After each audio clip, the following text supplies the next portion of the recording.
Andre অ্যাডামসকে বিদায় দিতে না দিতে বাংলাদেশ জাতীয় ক্রিকেট দলের নতুন পেস বোলিং কোচ করা হলো শন টেইটকে। অস্ট্রেলিয়ার এই সাবেক পেসারকে 30 মাসের জন্য নিয়োগ দিয়েছে বাংলাদেশ ক্রিকেট বোর্ড। আজ বিসিবির এক সংবাদ বিজ্ঞপ্তিতে বিষয়টি নিশ্চিত করা হয়। 42 বছর বয়সী টেইট 2017 সালে খেলা ছাড়ার পর থেকে কোচিংয়ে মনোযোগী। এরই মধ্যে পাকিস্তান, ওয়েস্ট ইন্ডিজ ও আফগানিস্তান জাতীয় দলে কাজ করেছেন franchise T20 league, BPL, Big Bash, PSL, LPL এবং ইংল্যান্ডের কাউন্টি ক্রিকেটেও। সবশেষ বিপিএল এ চিটাগং কিংসের প্রধান কোচ ছিলেন টেইট। টেইটের সঙ্গে বিসিবি চুক্তি 2027 সালের নভেম্বর পর্যন্ত। একই সময় পর্যন্ত চুক্তিবদ্ধ বাংলাদেশ দলের প্রধান কোচ ফিল সিমন্সও।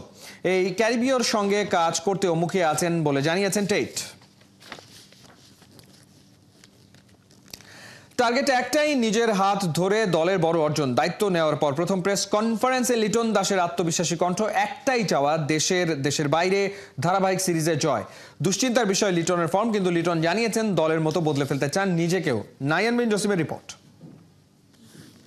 ক্যাপ্টেনশিপ ছাড়া আমি খারাপ খেলেছি, সো এখন এটা ক্যাপ্টেন হয়ে আসতেছি, এটাও অপোজিট সাইডও হইতে পারে যে আসার পর থেকে আমি ভালো খেলতেও পারি। সো আমার টি20 ফর্মেটে আমি এই জিনিসটা দেখতে চাই না। এমন কোনো দিন আসবে না যে আমি নাম্বার 7-এ যাই ব্যাটিং করতেছি। একই ফ্রেমে কাছাকাছি দাঁড়িয়ে থাকা পাশাপাশি টি20 ফরম্যাটে এই ছবিটাই যেন এই 3 সিনিয়রের প্রতিচ্ছবি। 3 জনেরই স্ট্রাইক রেট এবং গড় খুব কাছাকাছি, বলতে পারেন 19 আর 20। নতুন কাপ্তান নিজেকে আর দলকে বদলে ফেলার মিশনে। 2 সিনিয়রকে নিয়ে লিটনকেও বদলে যেতে হবে। টি20-র মেজাজটা নতুন কাপ্তান দেখতে চান তার দলের সবার মধ্যে। আপাতত একটাই নাকি টার্গেট লিটনের। প্রত্যেকটা মানুষেরই, যারা ইন্টারন্যাশনাল ক্রিকেট প্লেয়ার, তারা চায় পারফর্ম করতে। প্রত্যেকটা ক্যাপ্টেন বাংলাদেশে সে চায় তার টিমটা জিতুক। সো আমিও ব্যতিক্রম কোনো কিছু না। আমিও চাবো যেন আমার হাত ধরে যেন বড় কিছু হয়, বা আমি যেন যে কোনো সিরিজে যাই জিততে পারি। সো টার্গেট একটাই। লিটন ক্যাপ্টেন হিসেবে বরাবরই ছিলেন ভারপ্রাপ্ত, এবার এলকেডি ভারমুক্ত। তাই বড় কিছু করার সাহস দিচ্ছে দীর্ঘমেয়াদে পাওয়া ওই দায়িত্ব। ইতিবাচকই, কারণ আপনি যখন একটা লং টাইমের জন্য সুযোগ পাবেন, আপনি অনেক কিছু চিন্তা করতে পারবেন। এখন দেখার বিষয় হচ্ছে যে এই টাইমটার ভিতরে আমি আমার টিমটাকে কতটুকু গোছায় নিতে পারি। আমি অনেক আশাবাদী এটা নিয়ে যে লং টাইম একটা চিন্তাধারা থাকলে এবং আমার হাতে যে প্লেয়ারগুলো আছে, আমরা ভালো কিছু উপহার দিতে পারবো। ক্যারিবিয়ান দ্বীপে সবশেষ সিরিজটা দারুণ ক্যাপ্টেন্সিতে লিটন জেতালেও নিজের ফর্ম হতাশ করেছে। টিম ম্যানেজমেন্টের চাওয়া লিটন এখন ব্যাট করবেন 3 নম্বরে। ক্যাপ্টেনশিপ ছাড়া আমি খারাপ খেলেছি, সো এখন এটা ক্যাপ্টেন হয়ে আসতেছি, এটাও অপোজিট সাইডও হইতে পারে যে আসার পর থেকে আমি ভালো খেলতেও পারি। সো আমি যেটা বললাম যে আপনার পজিটিভ নেগেটিভ দুইটা জিনিসই থাকবে। এই মুহূর্তে আমি কি চাই, আমার কি পছন্দ, অ্যাটলিস্ট আমার টি20 ফর্মেটে আমি এই জিনিসটা দেখতে চাই না। সো আমি চাই যে টিম যেখানে যাকে বলবে সে যেন সেখানে খেলতে প্রস্তুত হয়। হ্যাঁ, অবভিয়াসলি এমন কোনো দিন আসবে না যে আমি নাম্বার 7-এ যাই ব্যাটিং করতেছি, তাহলে বাংলাদেশ টিম আমার কাছ থেকে কিছু পাবে না। আমার কাছ থেকে যেটা পাবে সেই জিনিসটাই বাংলাদেশ টিম আমাকে দিবে, এবং আমিও সেই জিনিসটাই দেওয়ার চেষ্টা করব। দেশ ছাড়ার আগে ফ্লাড লাইটের নিচে ম্যাচ সিনারিওতে প্রস্তুতি নিয়েছে টাইগাররা। আপাতত মিশন আরব আমিরাত। কিন্তু টাইগাররা যাবে কি পাকিস্তান?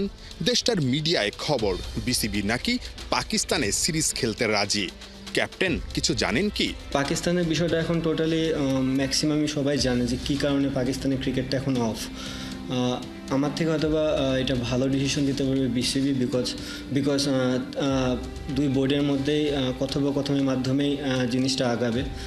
যদি বিসিবি মনে করে আমরা ওখানে ক্রিকেট খেলতে যাওয়ার মতন সিচুয়েশন যদি থাকে, আমরা অবশ্যই খেলতে যাব ওখানে। নাহিয়ান বিন জসিম, 71।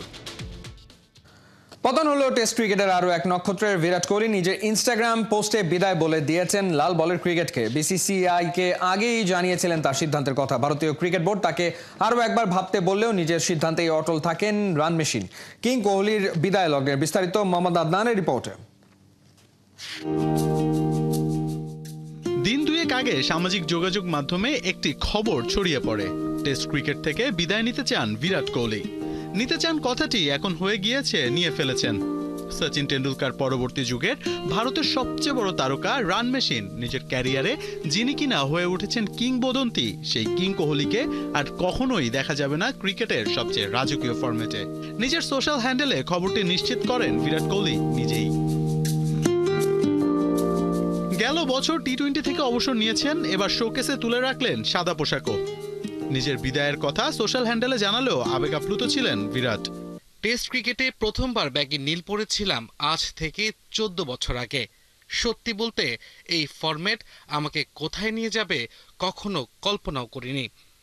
এই ফরম্যাট আমাকে পরীক্ষায় ফেলেছে, গড়েছে আর এমন কিছু শিক্ষা দিয়েছে যা সারা জীবন বয়ে বেড়াবো। 14 বছরের টেস্ট ক্যারিয়ারে কি পেয়েছেন কি হারিয়েছেন তাও জানিয়ে দিয়েছেন কোহলি। মনের গহীন কোণে এখনো যে স্মৃতিগুলো তরতাজা। সাদা পোশাকে খেলার মধ্যে একটা গভীর ব্যক্তিগত অনুভব থাকে। নিঃশব্দ পরিশ্রম, দীর্ঘদিনের সংগ্রাম, ছোট ছোট মুহূর্ত যেগুলো কেউ দেখে না, কিন্তু সেগুলি আজীবন মনে গেঁথে থাকে।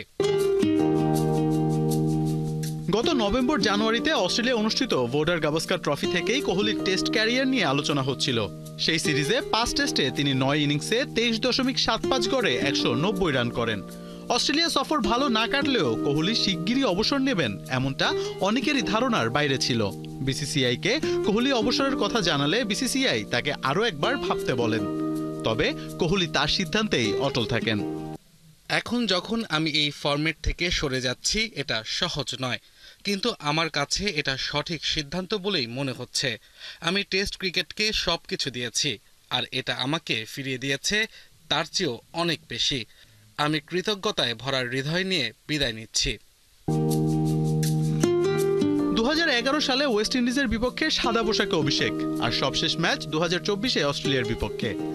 এর মাঝে 14 বছরে কোহলি খেলে ফেলেছেন 123 ম্যাচ, যেখানে রান করেছেন 9230। এভারেস্টটা প্রায় 47। 30টি সেঞ্চুরির সাথে 31টি হাফ সেঞ্চুরি আছে কিং কোহলির। 2019 সালে পুনেতে সাউথ আফ্রিকার বিপক্ষে করা নট আউট 254 রান টেস্টে কোহলির বেস্ট স্কোর। সিঙ্গাপুরের বিপক্ষে বাংলাদেশ জাতীয় ফুটবল দলের হোম জার্সি, যাকে ঘিরে পরিকল্পনার ডালপালা মেলেছে ঢাকা থেকে ইংল্যান্ড আর ইংল্যান্ড থেকে কানাডায়। ভেতরের খবর, হোম জার্সির ভিডিও শুট হতে পারে হামজাকে নিয়ে ইংল্যান্ডে, নয়তো সমিতকে নিয়ে কানাডায়। লিগের খেলা থাকায় হামজা ও সমিত কারো থেকে এখনো সময় পায়নি বাফুফের কিট স্পন্সর কোম্পানি, তবে চেষ্টা অব্যাহত রেখেছে। হোম জার্সি নিয়ে বাফুফের প্রস্তুতি কোন পর্যায়ে? সিঙ্গাপুর ম্যাচের আগে বাফুফের পরিকল্পনার এক্সক্লুসিভ বেশ কিছু খবর এখন খেলাযোগের হাতে, যার প্রথম পর্ব পার্থ বণিকের রিপোর্টে।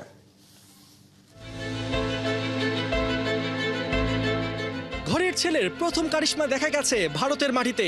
হামজা চৌধুরী মুগ্ধ করেছেন লাল জার্সিতে। এবার হোম জার্সিতে খেলা, যে জার্সিতে মিশে থাকে কোটি আশা, থাকে স্বপ্ন, থাকে জয়ের নেশা। সে জার্সি 23 জনে গায়ে উঠবে কখন? কেমন হবে তার নকশা? কেমন হবে জার্সির উন্মোচন? আমাদের জানাবেন বাফুফের সহসভাপতি ও মার্কেটিং কমিটির চেয়ারম্যান ফাহাদ করিম। ভারত ম্যাচ দিয়ে আমরা দেখতে পেয়েছি যে বাংলাদেশ ফুটবলের ক্রেজটা শুরু হয় সে জার্সি রিভিল থেকে। গেলবার তো হামজা চৌধুরীকে নিয়ে আমরা ঢাকায় শুটে করেছিলাম। এবারের যে হোম জার্সি, সেটা কিভাবে আপনারা রিভিল করবেন? প্রথমতেই বলতে চাই সেটা হচ্ছে আমাদের কিট স্পন্সর করেন, but of course in consultation with us. এখন আমার জানা মতে এই সপ্তাহে তারা এটা শ্যুটটা করবে।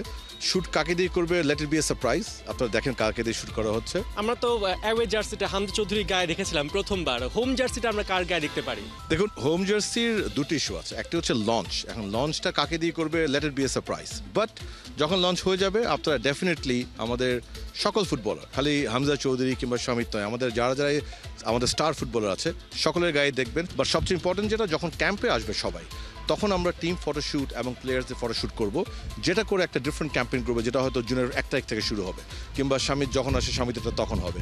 আমরা তো শুনতে পেরেছি যে এই জার্সি লঞ্চিং এর জন্য বা জার্সি লঞ্চিং এর যে শ্যুটটা হবে, সেটার জন্য আমাদের যারা জার্সি পার্টনার আছে তারা প্রয়োজনে ইংল্যান্ড, প্রয়োজনে কানাডা যেও শ্যুট করতে রাজি। তারা এটা ঠিক বলেছেন, অ্যাবসলিউটলি। তারা আমি নিশ্চয়ই বলতে পারি খুবই সিনসিয়ার পার্টনার বিএফএফ এর জন্য, কোনো সন্দেহ নাই। বাট ওই আপনি যখন বাইরে যেতে চান, তখন কিন্তু যাদেরকে নিয়ে করতে যাচ্ছেন তাদের অ্যাভেলেবিলিটির একটা ইস্যু আছে।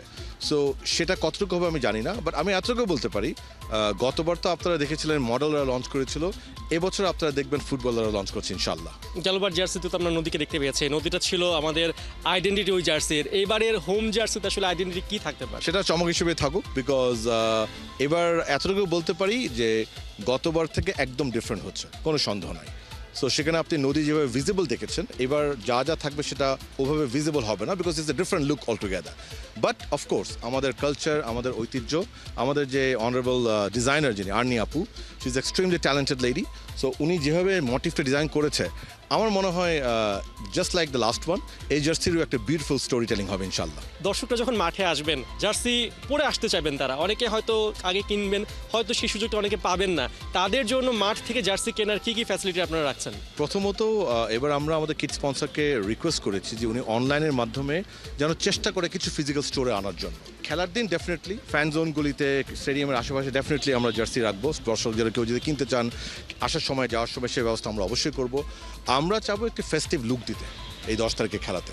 সো মার্কেটিং পার্সপেক্টিভ থেকে এই খেলাটা অত্যন্ত গুরুত্বপূর্ণ, যে আমরা চাই প্রথমবারের মতো একটি ফুটবল খেলায় বাংলাদেশের মাটিতে বিএফএফ উইল অ্যাকচুয়ালি আর্ন সাম মানি, যে টাকাটা আবার ফুটবলে খরচ হবে ইনশাল্লাহ। আপনারা ম্যাচের দিন জার্সি বিক্রির কথা বলছেন মাঠের বাইরে, তাও আবার গুলিস্তানের পাশে, এটা খুব চ্যালেঞ্জিং কিনা আপনার জন্য? দেখুন, একটা কথা কি জানেন, আপনি যখন সোজা পথে যাবেন আপনার অনেক বাধা আসবে, উইচ ইজ নর্মাল। বাট আমার সম্মানিত সভাপতি ওই সোজা পথটাই চিনেন, সেই জন্য যত বড় চ্যালেঞ্জ হোক আমরা অরিজিনাল জার্সি কিংবা অরিজিনাল ফ্যান ভার্সন সেটাকে আমরা প্রমোট করব। এর বাইরে কেউ যদি করে থাকে এটা তাদের ব্যাপার, এটা আইন শৃঙ্খলার ব্যাপার, এটা ব্যাপারে আমরা নাক গলাবো না। বাট আমরা আশা করব যে আমাদের ফ্যানরা এটা যেন মনে রাখে যে ওরা যখন একটা অরিজিনাল জার্সি কিনে কিংবা অরিজিনাল জার্সির ফ্যান ভার্সন কিনে, তারা কিন্তু শুধুমাত্র একটি জার্সি কিনে না, তারা কিন্তু ফুটবলকে কন্ট্রিবিউট করে। পার্থ বণিক, ৭১, ঢাকা। জল্পনা কল্পনা শেষ, ব্রাজিল জাতীয় দলের হেড কোচ হলেন 5 বার চ্যাম্পিয়ন্স লিগ জেতা ইটালিয়ান মাস্টারমাইন্ড কার্লো অ্যাঞ্চেলোত্তি। সোমবার বিকেলে ব্রাজিল ফুটবল কনফেডারেশনের পক্ষ থেকে কার্লো অ্যাঞ্চেলোত্তিকে ব্রাজিলের পরবর্তী প্রধান কোচ হিসেবে চুক্তি স্বাক্ষর করা হয়েছে। রিয়াল মাদ্রিদের হয়ে লা লিগা শেষ করে ব্রাজিলের ফ্লাইট ধরবেন কার্লো অ্যাঞ্চেলোত্তি। 26 মে থেকে সেলেসাওদের দায়িত্ব নেবেন এই মাস্টারমাইন্ড কোচ। বিস্তারিত মোহাম্মদ আদনানের রিপোর্টে। অনেকদিন ধরেই চলছিল আলোচনা, এবার চলে এলো আনুষ্ঠানিক ঘোষণা। কার্লো আনচেলোত্তিকে জাতীয় দলের হেড কোচ হিসেবে নিয়োগ দিল ব্রাজিল। সোমবার বিকেলে ব্রাজিল ফুটবল ফেডারেশনের পক্ষ থেকে কার্লো আনচেলোত্তিকে ব্রাজিলের পরবর্তী প্রধান কোচ হিসেবে চুক্তি স্বাক্ষর করা হয়েছে। আগামী 26 মে থেকে ভিনিসিয়াস জুনিয়রদের তালিম দেবেন এই ইতালিয়ান মাস্টারমাইন্ড। 2026 পর্যন্ত ব্রাজিলের কোচ হিসেবে চুক্তিবদ্ধ হলেন এই ইতালিয়ান কোচ, অর্থাৎ আসন্ন ফিফা বিশ্বকাপে সেলেসাওদের দায়িত্ব থাকবেন আনচেলোত্তি। ইতালিয়ান এই কোচকে জুন মাস থেকেই পুরোদমে নিজেদের ডাগআউটে পাবে ভিনিসিয়াস রদ্রিগোরা। এই চুক্তির মাধ্যমে ব্রাজিল ফুটবলের সুদীর্ঘ ইতিহাসে প্রথম বিদেশি কোচ হচ্ছেন কার্লো আনচেলোত্তি। এর আগে কখনোই কোনো বিদেশি কোচ পূর্ণ মেয়াদে ব্রাজিলের কোচ হননি। ব্রাজিল জাতীয় দলের সর্বশেষ বিদেশি কোচ দেখা গেছে 1965 সালে। প্রতিবেশী দেশ আর্জেন্টিনার ফিলিপো নুনেজ এসেছিলেন সেলেসাওদের কোচ হয়ে, তবে তিনি ছিলেন খণ্ডকালীন মেয়াদে। সে হিসেব বলতে গেলে 60 বছর পর ব্রাজিল খেলতে নামবে এক বিদেশি কোচের অধীনে। আগামী জুনে বিশ্বকাপের বাছাই পর্বের ম্যাচে ইকুয়েডর ও প্যারাগুয়ের বিপক্ষে ম্যাচ দিয়ে ব্রাজিলের কোচ হিসেবে যাত্রা শুরু করবেন আনচেলোত্তি। আনচেলোত্তির বর্ণিল ক্যারিয়ারে এটাই প্রথমবার কোনো আন্তর্জাতিক দলের দায়িত্ব গ্রহণ। তবে এর আগে ক্লাব ক্যারিয়ারে তার অর্জনের লিস্টটা বেশ ভারী। ফুটবল দুনিয়ার একমাত্র কোচ হিসেবে ইউরোপের টপ 5 লিগের সবকটিতেই জিতেছেন শিরোপা। সঙ্গে আছে কোচ হিসেবে 5 চ্যাম্পিয়ন্স লিগ জেতার অনন্য কীর্তি। রিয়াল মাদ্রিদের হয়ে লা লিগা শেষ করে ব্রাজিলের ফ্লাইট ধরবেন কার্লো আনচেলোত্তি। ব্রাজিলের সম্প্রতি পারফরমেন্সটাও মোটেও ভালো নেই। সাবেক কোচ দরিবাল জুনিয়রের ছাঁটাইয়ের পর ব্রাজিলের প্রথম পছন্দ ছিল আনচেলোত্তি। মাদ্রিদের সাথে অনেক জলঘোলা করার পর অবশেষে আনচেলোত্তিকে সাইন করতে পারে ব্রাজিল। সামনে হেক্সা মিশন, 5 বারের চ্যাম্পিয়ন্স লিগ জেতা কোচ কোচিং করাবেন 5 বারের বিশ্ব চ্যাম্পিয়নকে। তবে কি আনচেলোত্তির হাত ধরেই হেক্সা স্বপ্ন পূরণ হতে যাচ্ছে ব্রাজিলের? সেই আশাই এখন কোটি সমর্থকের। মোহাম্মদ আদনান, ৭১। ইংলিশ লিগ চ্যাম্পিয়নশিপে প্লে অফে রাতে আরও একটা হামজা ম্যাজিক দেখার অপেক্ষা। ফিরতি লেগে ঘরের মাঠে ব্রিস্টল সিটিকে আতিথ্য দেবে শেফিল্ড ইউনাইটেড। ব্রামাল লেনে ম্যাচ শুরু রাত 1টায়। 9 মে প্রথম লেগে ব্রিস্টলকে ওদের মাঠে 3-0 গোলে হারায় হামজারা। সেই জয়ে ফাইনালে এক পা দিয়ে রেখেছিল ব্লেডরা। ব্রিস্টলকে প্লে অফ ফাইনাল খেলতে হলে কমপক্ষে 4 গোলের ব্যবধানে জিততে হবে। হামজারা 2 গোলে হারলেও 24 মে ফাইনাল খেলবে। তবে এত সব সমীকরণ না ভেবে হোম গ্রাউন্ডে জয় তুলে প্রিমিয়ার লিগ খেলা দৌড়ে এগিয়ে যেতে চায় ক্রিস ওয়াইল্ডারের শিষ্যরা। প্লে অফ ফাইনালে হামজার প্রতিপক্ষ হতে পারে কিউবা মিচেলের দল সান্ডারল্যান্ড। সেক্ষেত্রে 2 বাংলাদেশি পোস্টার বয়ের ক্লাবের মুখোমুখি লড়াইটাও হতে যাচ্ছে নয়া ইতিহাস, যদিও কিউবা মিচেল এখনো সান্ডারল্যান্ডের অনূর্ধ্ব 21 দলে খেলে।